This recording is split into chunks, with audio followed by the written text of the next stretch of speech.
Hi, Liv. How are you? I'm good, Carissa. How are you? Good. So, why did you want this opportunity to play Catherine de Medici? I mean, when I read it, it was just such a gift of a character. The people involved in the production were, in each department, were at the top of their industry, of their game. And so it would have been incredibly stupid of me to have turned down that opportunity.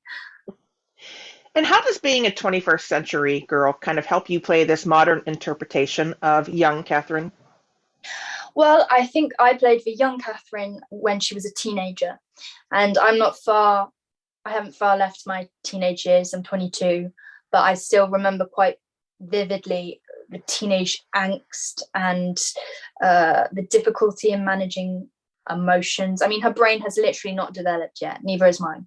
And so to be able to play that felt quite easy and natural. And also the fact that the main story of Catherine, not the main story, but a very prevalent story in her life is the fact that she falls in love for the first time, which most of us do when we're teenagers.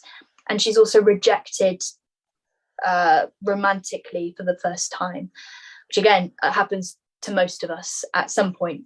And so to be able to play that vulnerability of falling in love and the troubles that come with that and the ups, intense highs and intense lows. I mean, it was quite remarkable to me because it's such an untimely thing. It happened in the 16th century and it happens in the 21st century. Unreciprocated love and the And can perils. you and can you imagine it being from a king? And the the king and the people really kind of deride her for so many different things that have absolutely nothing to do with who she is. Absolutely, she's totally undermined and underestimated. I mean, it's an incredibly brutal and unforgiving world in which we find her, the 16th century, and in the French court. It's misogynistic, it's unequal. She suffers prejudice because she's Italian, xenophobia. She is there's religious and political corruption everywhere. So it's a really tough world, and she's been emotionally and physically abused her whole life. Um, and so the fact that she keeps that unwavering resilience is quite inspirational. And let's see. Sorry, there my timing cues got all confused. Don't worry. I'm looking at old timing cues, I think, and I was like, something isn't right here. Um, how would you compare the challenges that Catherine faced, both personally and in the world, with what people face today? Yes, I mean, first of all, she's a young girl, so it's a very patriarchal society. She's underestimated. She's Italian. She has to find her sense of community in a place where she doesn't belong and people treat her like she doesn't belong. I think the main challenge for her is to just keep her self esteem. She's belittled and degraded her whole life. And so, what I think is really interesting, though, is I think for me, she genuinely believed that she had special powers, that she was a special person. She had these magical powers. And I think that ensured her survival in reality, because if she didn't believe in that, I don't know how anyone would be able to continue the way she did with such strength uh, against all this sort of abuse towards her. Well, what do you think will surprise the audience the most about how the Serpent Queen tells Catherine's story? Well, I had never heard of Catherine, but I know a lot of people have heard of her. And in history, she's got this notorious reputation. And the Serpent Queen literally connotates to the Bible, an evil, corruptive, manipulative snake, serpent. And I think going into it, expecting her to be this one-dimensional evil character is not what is going to happen. And the show debunks that misconception of her, and I guess tries to explore and explain how she earned that reputation. Um, and I think it cleverly does that. Have you seen any of the episodes so far? I've seen, yeah, pretty much all of them. Oh, good, good. So, what do you think about how Catherine's almost two completely different characters compared to who you Mm. play? You know, you're Catherine and Samantha's Catherine. They're so very different. How do you think that that helps tell her story? Well, I think it just helps people have compassion with her character and empathy. Everyone starts somewhere. Everyone, you're not born into the person you are at 50, 60, 70.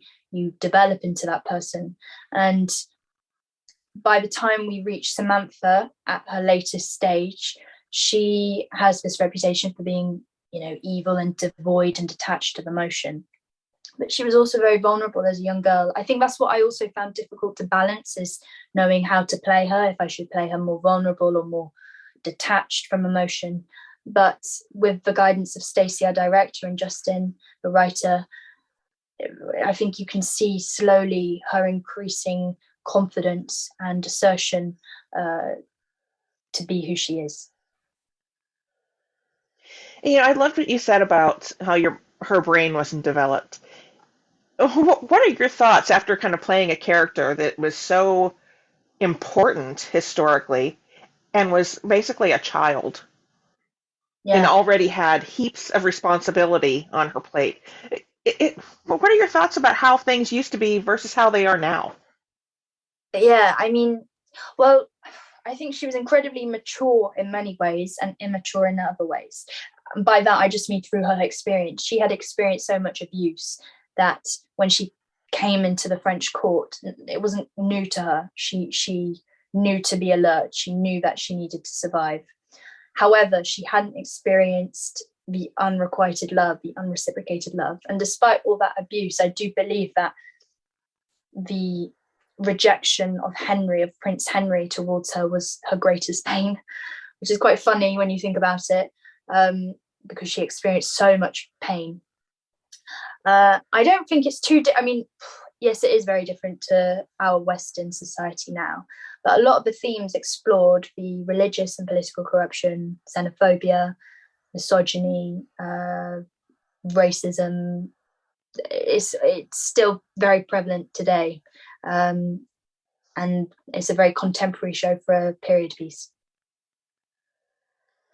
And it is all those problems have carried through to today. What surprises you the most now that you know more about her life? What hasn't changed and how much we're still fighting? I mean, I suppose just in terms of being a woman, um, Mhm. surround. I mean, it's a lot has changed. It's incredibly brutal and terrible. In the 16th century, we've definitely changed a lot. However, I think on a smaller micro scale, and that's in our Western society. In other societies, it is still as violent as that, and unfair and unequal. But I think for me as a young girl, I having that sort of feeling of like your voice isn't powerful, or it isn't good enough to be heard. I've kind of felt that my whole life, and as which I think is quite normal, and being able to be your authentic self and say your opinions is very hard for a lot of people. And having seen Catherine do that in this court full of men and women, there was just so many parallels I could draw on from my own experience. Just obviously, it's exaggerated on a bigger scale in the 16th century. Well, thank you so much, Liv. You have a great day.